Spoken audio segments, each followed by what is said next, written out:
Zee 24 तास एक पाऊल पुढे.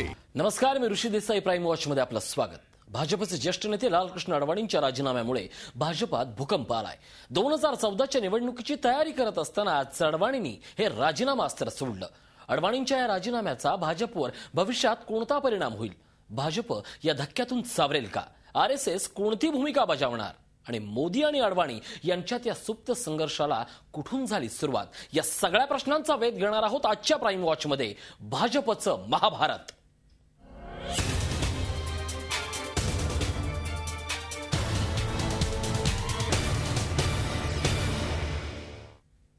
भाजपचे ज्येष्ठ नेते लालकृष्ण अडवाणी यांनी पक्षाच्या संसदीय बोर्डाचा आणि राष्ट्रीय कार्यकारिणीच्या पदाचा राजीनामा दिला. त्याने भाजप अध्यक्ष राजनाथ सिंह यांना लिहिलेल्या पत्रात नाराजी व्यक्त करत राजीनामा दिलाय. राजनाथ सिंह यांनी मात्र त्यांचा राजीनामा फेटाळला असून भाजप नेत्यांकडून अडवाणींची समजूत काढण्याचा प्रयत्न सुरू आहे. तर दुसरीकडे जेडीयूने संधी साधत एनडीएतील सहभागाबाबत पुनर्विचार करण्याचे संकेत दिले आहेत.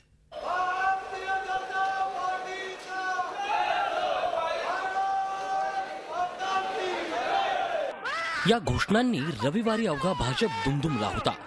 गोव्यात नरेंद्र मोदींच्या नेतृत्वाचा उदय झाला आणि भाजपमध्ये चैतन्याचं वातावरण पसरल्याचं चित्र दिसलं. मात्र हे चैतन्य अल्पायुषी ठरलं. पोटदुखीमुळे गोव्यातल्या कार्यकारिणीच्या बैठकीला अनुपस्थितीत राहणारे भाजपचे ज्येष्ठ नेते लालकृष्ण अडवाणी यांनी पक्षाध्यक्ष राजनाथ सिंह यांना राजीनाम्याचं पत्र लिहिलं आणि भाजपमध्ये ढगफुटी, सुनामी, चक्रीवादळ आणि भूकंप एक साथ आले. मुळात अडवाणींची नाराजी दूर करण्यासाठी भाजपचे अध्यक्ष राजनाथ सिंह हे अडवाणींच्या निवासस्थानी त्यांची भेट घेण्यासाठी गेले. मात्र त्यांच्या भेटीनंतर त्यांनी लेटर बॉम्ब टाकून भेटीचं फलित सर्वांसमोर आणलं. त्यांनी आपल्या राजीनाम्या पत्रात, माझ्या संपूर्ण आयुष्यात जनसंघ आणि भारतीय जनता पार्टीसाठी काम करणं ही माझ्यासाठी गौरवाची आणि समाधानाची बाब होती. गेल्या काही काळापासून पक्षाच्या कार्यपद्धतीशी जुळवून घेणं मला कठीण जात आहे. डॉक्टर श्यामाप्रसाद मुखर्जी, पंडित दीनदयालजी, नानाजी आणि वाजपेयीजी यांच्या विचारांशी सुसंगत असलेला पक्ष आज राहिलेला नाही. या सगळ्या नेत्यांचं प्राधान्य फक्त देश आणि देशातली जनता होती. सध्या आमच्या पक्षातले नेते वैयक्तिक हितालाच प्राधान्य देत आहेत. म्हणूनच मी पक्षाच्या काही प्रमुख पदांचा राजीनामा देतोय. राष्ट्रीय कार्यकारिणी सदस्य, संसदीय समिती आणि निवडणूक समितीचा मी राजीनामा देत आहे, असं सांगत सर्वांना जोरदार धक्का दिला. भाजपमध्ये आलेल्या या भूकंपाचे धक्के एनडीएतल्या घटक पक्षांना बसले नसते तरच नवल. सुरुवातीपासून मोदी विरोधाची मशाल हाती घेतलेल्या जेडीयूलाही या निमित्तानं आयती संधी मिळाली. अडवाणींच्या राजीनाम्यावर दुःख व्यक्त करत एनडीएतल्या सहभागावरच पुनर्विचाराचे संकेत देऊन भाजपवर दबाव वाढवण्याची खेळी सुरू केली आहे. तर इतर मित्रांनीही एनडीएला अडवाणींच्या मार्गदर्शनाची गरज व्यक्त केली आहे. एनडीए के बनाने में अटल जी और अडवाणी जी का सबसे ज्यादा हाथ था. हमारा तो उनके साथ ही समझौता था.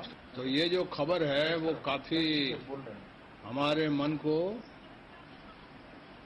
बहुत हिलाने का काम किया. तो सबसे बड़ी बात है कि एनडीए में वो वर्किंग प्रेसिडेंट थे, हम कन्वीनर थे. तो उनके इस्तीफा देने के बाद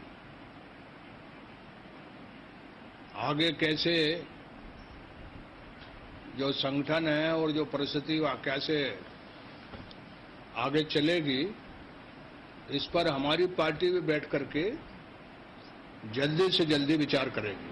लालकृष्ण अडवाणी हमेशा हमारे हृदय में बैठे रहे हैं और उनके सिवाय, वाजपेयी और अडवाणी के सिवाय भारतीय जनता पार्टी का नेतृत्व और एनडीए का नेतृत्व फिका पड़ जाएगा. तर दुसरीकडे भाजपच्या ज्येष्ठांची अडवाणींची समजूत काढण्यासाठी धावपळ उडाली आहे. पक्षाध्यक्ष राजनाथ सिंहांनी अडवाणींचा राजीनामा फेटाळलाय. तर अडवाणींची समजूत काढणार असल्याचा विश्वास सुषमा स्वराज यांनी व्यक्त केला आहे. मेरा पहले से उनसे मिलना 4:45 बजे का तय था. तो मुझे थोड़ा हैरानी हुई कि उन्होंने बिना हमको विश्वास में लिए ये बात कर दी. मैंने कहा मैं आ रही हूँ, 4:45 नहीं, मैं अभी आ रही हूँ. मुझे लगता है हम मना लेंगे. मैं विश्वास हूं कि हम मना. मोदींच्या नेतृत्वाला अडवाणींचा सुरुवातीपासूनच विरोध आहे. हा विरोध दर्शवण्यासाठी त्यांनी अनेकदा कानपिचक्याही दिल्या. मात्र नरेंद्र मोदींचा राज्याभिषेक होताच पंतप्रधान पदाची संधी हुकल्याची जाणीव झाल्यानं लोहपुरुष अडवाणींमधला मोहपुरुष जागा झाला. जर मोदींचा गोव्यात राज्याभिषेक झाला नसता तर मुखर्जी आणि वाजपेयींच्या विचारधारेपासून भाजप भरकटल्याचा साक्षात्कार अडवाणींना झाला असता का, हा प्रश्न आता कायम राहतो. Zee media, bureau report, Mumbai. Modi विरुद्ध अडवाणी असा थेट संघर्ष आता भाजपात पाहायला मिळतोय. पण या संघर्षाचं मूळ 2005 मध्ये अडवाणींच्या पाकिस्तान दौऱ्यात दडलं होतं. अडवाणी यांनी जेव्हा पाकिस्तानात जाऊन जिनांची स्तुती केली तेव्हा आरएसएसनं अडवाणींना कानपिचक्या दिल्या होत्या. त्यावेळी मोदींनीही संघर्ष.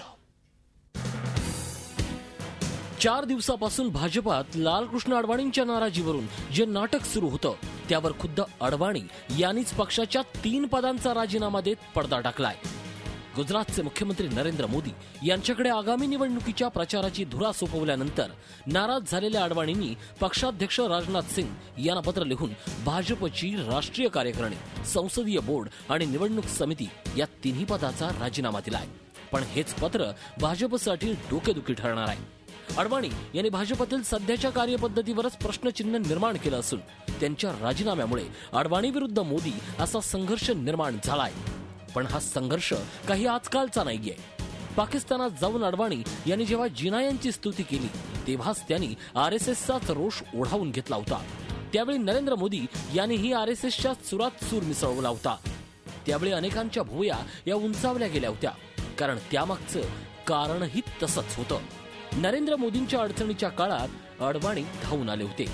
गुजरातमध्ये पक्ष संघटक म्हणून जबाबदारी सांभाळत असताना मोदींनी आपल्या पक्षातील शंकरसिंह वाघेला यांना शह देण्याचा प्रयत्न केला. पुढे केशुभाई पटेल मुख्यमंत्री झाल्यानंतर त्यांनी केशुभाईंसाठी अडचणी निर्माण केल्याची पक्षात चर्चा होती. पक्षाच्या केंद्रीय नेतृत्वाकडे मोदींविरोधात तक्रारी वाढल्यामुळे त्यांना गुजरातमधून हटवून थेट उत्तर पूर्व राज्यात त्यांची रवानगी करण्यात येणार होती. मात्र त्यावेळी अडवाणी मोदींच्या मदतीला धावून आले आणि त्यांनीच मोदींना दिल्लीच्या आसपास ठेवल्याचं बोललं जातंय. पुढे अडवाणींच्या मदतीनं पुन्हा मोदी गुजरातमध्ये जाऊन पोहोचले आणि 2001 मध्ये ते थेट गुजरातच्या मुख्यमंत्रीपदी विराजमान झाले. त्यानंतर निवडणुका झाल्या, मात्र त्याला दंगलीची पार्श्वभूमी होती. त्यामुळे अटल बिहारी वाजपेयींनी मोदींना खडे बोल सुनावले होते. त्यावेळीही अडवाणी हे मोदींच्या मदतीला धावून आले. त्यांनी संसदेत उभे राहून मोदींची पाठराखण केली. पण राजकारणात कधी काय होईल हे सांगता येत नाही आणि तेच अडवाणी आणि मोदींच्या बाबतीत झालं.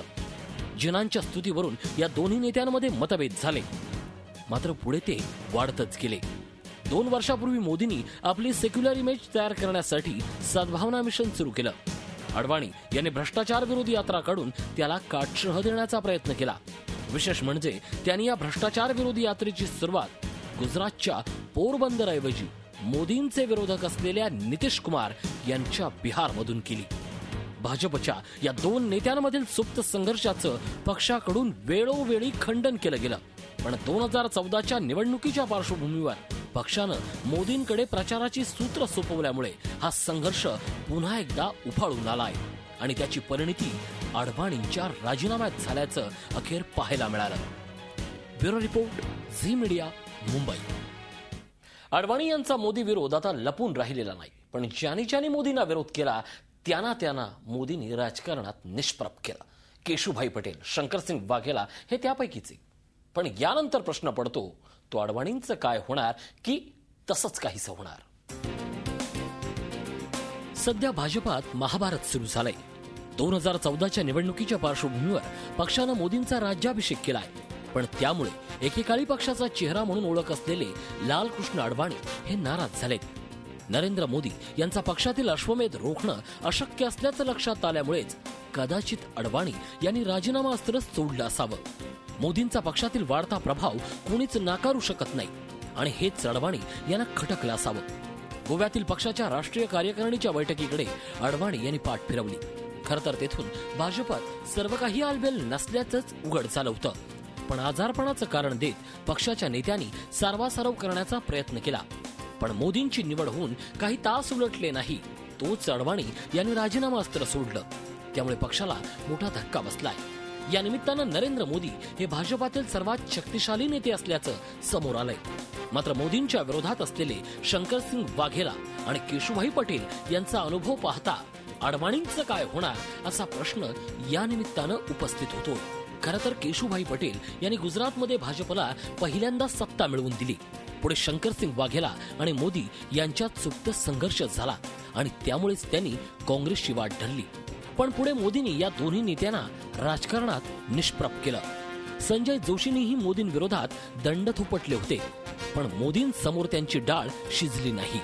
या पार्श्वभूमीवर 86 वर्षाच्या अडवाणी यांनी केलेला मोदींचा विरोध कितपत टिकाव धरू शकेल याचे संकेत RSSच्या प्रतिक्रियेतून स्पष्टपणे मिळाले आहेत. Bureau report, Zee media, Mumbai. आज अडवाणी एका नव्या वळणावर येऊन उभे ठाकले आहेत, पण त्यांच्या मागचा असलेला प्रवास हा अनेक वळणांचा आहे. त्याचा शोध एका छोट्याशा ब्रेकनंतर पाहत राहा भाजपचं महाभारत.